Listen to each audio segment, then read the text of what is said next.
क्या कोई पेंटिंग जीवित हो सकती है? ऐसा क्या है इस पेंटिंग में जिसे बनने में 16 साल लग गए और लोग आज भी इस पेंटिंग को देखकर सम्मोहित हो जाते हैं। आज के इस वीडियो में हम इसी पेंटिंग के बारे में जानेंगे कि क्या इस पेंटिंग का रहस्य है जो दुनिया वालों के होश उड़ा देती है, और इस पेंटिंग में यह लेडी कौन है। तो चलिए शुरू से शुरू करते हैं। वर्ल्ड के सबसे प्रसिद्ध और महान कलाकार लियोनार्डो दा विंची, जो अपनी बेमिसाल काबिलियत के लिए जाने जाते थे, उन्होंने पेंटिंग बनाई जिसका नाम था मोनालिसा। पेंटिंग का यह नाम मोनालिसा काफी फेमस है, लेकिन बहुत कम लोग जानते हैं कि पेंटिंग का असली नाम मोनालिसा है और इसका इटैलिक में मतलब होता है माई लेडी। मोनालिसा पेंटिंग को लियोनार्डो दा विंची ने सन 1503 में बनाना शुरू किया था। इसे बनाते बनाते 16 साल लग गए और 1519 में ये पेंटिंग बनकर तैयार हुई।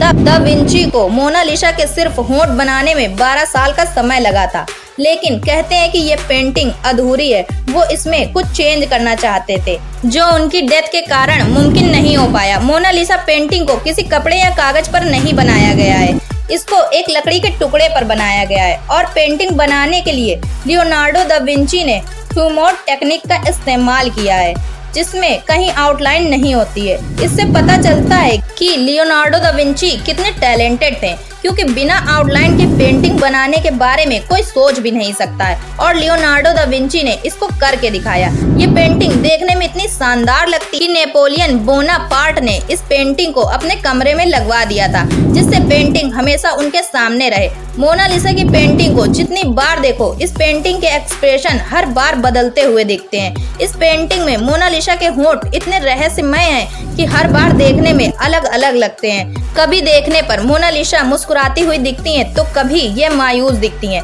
अब सवाल यह है कि मोनालिसा की पेंटिंग हर एंगल से अलग क्यों दिखती है। कुछ इतिहासकार का कहना है कि मोनालिसा का ऊपरी होंठ थोड़ा सा दबा हुआ है, जो मोनालिसा की मुस्कान को रहस्यमय मुस्कान बनाता है। एक न्यूरो साइंटिस्ट ये भी कहते हैं कि मोनालिसा के होंठ कभी नहीं बदलते।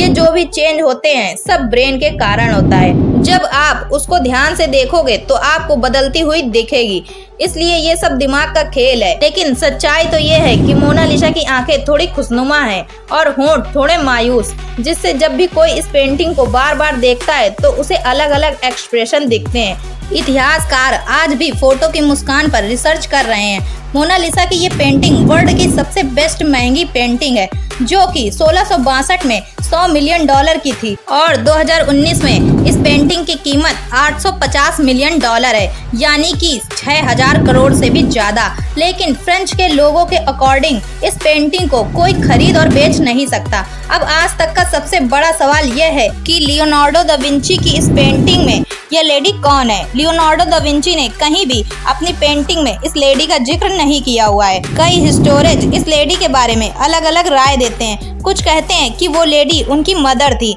तो कुछ कहते हैं वो मदर मैरी थी, लेकिन इसका कोई प्रमाण नहीं मिला है। कुछ हिस्टोरियन कहते हैं कि 2005 में एक खत पाया गया था, जो कि 1503 में लियोनार्डो दा विंची को लिखा गया था। इससे पता चलता है कि लियोनार्डो दा विंची अपने दोस्त फ्रांसिस्को डॉयल जियोकॉन्डो की वाइफ की पेंटिंग पर काम कर रहे थे, और जिसका नाम था लिसा जियोकॉन्डो।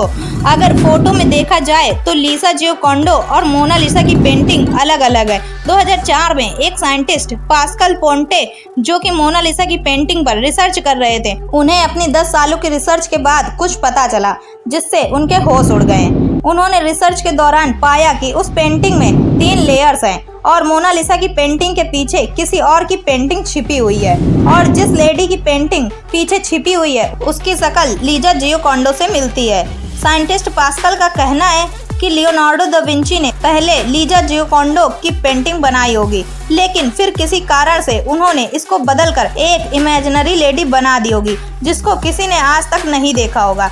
ये सिर्फ दा विंची की एक इमेजिनेशन थी और कुछ नहीं। लियोनार्डो दा विंची की हर पेंटिंग में एक हिडन मैसेज भी होता है, जिसे समझ पाना हर किसी के बस की बात नहीं होती है। दा विंची की इस पेंटिंग में एक हिडन मैसेज भी है। जब कुछ साइंटिस्ट ने उसे छुपे हुए मैसेज को जानने की कोशिश करी, तो पता चला कि उस पेंटिंग में मोनालिसा के उल्टे हाथ की तरफ कुछ लिखा हुआ है, जो था ला रिस्पोस्टा सी ट्रोवा की, जो कि इटाली भाषा में था। इसका मतलब होता है द आंसर इज हेयर, लेकिन फिर भी रहस्य का अभी तक पता नहीं चल पाया है। एक वेबसाइट पैरानॉर्मल क्रूबिल ये दावा करती है कि इस पेंटिंग को अगर लेफ्ट साइड से जोड़ें तो व्हाइट एलियन दिखता है। ये सुनने में अनबिलीवेबल लगता है, लेकिन हैरानी इस बात की है कि दा विंची ने उसी जगह पर लिखा था the answer is here. Researchers इस पर आज भी रिसर्च करने में लगे हुए हैं। मोनालिसा की ये पेंटिंग फ्रांस के म्यूजियम में बड़ी सिक्योरिटी के साथ रखी हुई है, क्योंकि एक बार 1951 में एक आदमी ने इस पेंटिंग पर पत्थर मार दिया था, जिससे मोनालिसा के बाएं हाथ पर स्क्रैच आ गए थे। तभी फ्रांस गवर्नमेंट ने इसकी प्रोटेक्शन के लिए एक स्पेशल रूम बनवाया, जिसका टेम्परेचर ऐसा रखा जाता है कि वो पेंटिंग खराब ना हो, और उस पूरे रूम को तैयार करने में 50 करोड़ तक का खर्चा आया था। तभी दा विंची इस बेमिसाल रहस्यमय पेंटिंग में कई राज छिपे हुए हैं, जिन पर से शायद पर्दा उठ पाए। अगर आप भी लियोनार्डो दा विंची जैसे महान कलाकार के बारे में मिस्टीरियस बातें जानना चाहते हैं तो हमें कमेंट में जरूर बताएं। वीडियो पसंद आई हो तो इसे लाइक जरूर करें, और ऐसी मिस्टीरियस वीडियो के लिए चैनल को अभी सब्सक्राइब करें और बेल आइकन को प्रेस कर दें।